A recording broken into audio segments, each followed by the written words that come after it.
hotel wasn't old enough to be creepy. It was one of those modern business hotels, gray walls, bright lighting, keycard elevators, and hallways that all looked exactly the same. Mark says he checked in just after midnight after his flight had been delayed. The front desk agent handed him a keycard for room 417, fourth floor into the hall. Simple. The elevator opened to an empty corridor. He says he walked towards the last room, 417. He swiped his card and stepped inside. The room was immaculate, a king bed, a desk, TV, and a city view. He showered, watched television for a while, and then fell asleep. At exactly 3:17 a.m., he woke up to the sound of someone knocking. 3 slow knocks.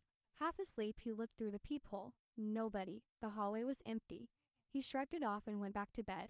The next morning, he headed downstairs for breakfast. When he mentioned the late-night knocking to the front desk clerk, she frowned. "Sir, what room did you say you were in?" 417. The clerk typed for a moment. "Can I get your last name?" It's not uncommon for guests to get room numbers wrong, especially after a late-night arrival. The clerk pulled up his reservation and her expression changed. She turned the screen toward Mark. Room 417 wasn't listed. The fourth floor ended at 416. Mark insisted he was in room 417. He showed the clerk his key packet that said room 417 on it.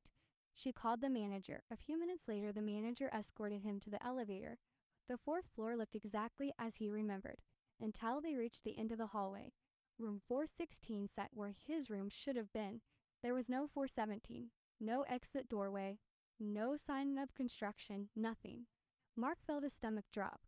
"I slept right here." The manager looked concerned. "Sir, there has never been a 417. Mark pulled out his phone. He had proof. Photos of the room, the city view, the bed, the room number on the door. But as he opened the pictures, every image showed the same thing, room 416.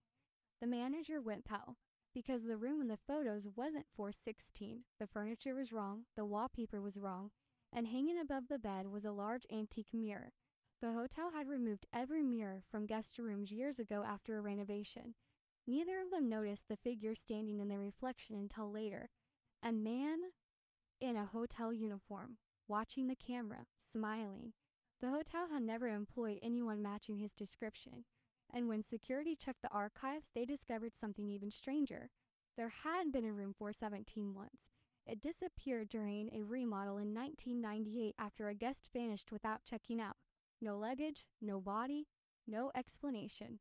Just an occupied room that, according to hotel records, no longer existed. So, was it a glitch in the Matrix? Or did Mark accidentally check into a room that exists between realities?